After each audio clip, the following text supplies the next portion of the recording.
Whether you're packing lunch or a picnic, or even planning your next girls' night, Meaghan Murphy is here with new juicy ideas and inspiration for you to elevate your snacking experience. Picnic season is here, and I like to find ways I can make my picnic extra elevated and special. Check out these fun Black Forest swizzle sticks I made that add the perfect garnish to any drink. Remember to pack extra gummy bears in your basket for snacking. I like to pack bento boxes for lunch, and I add Black Forest gummy bears for a fun treat.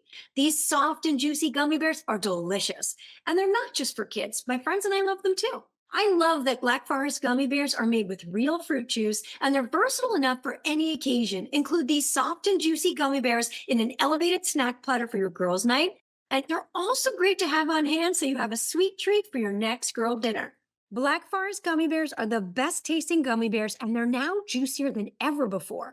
Crafted with care, they're made with real ingredients, including real fruit juice and colors and flavors from real sources. You can find them at a retailer near you and visit blackforestusa.com to learn more. Thanks, Meaghan.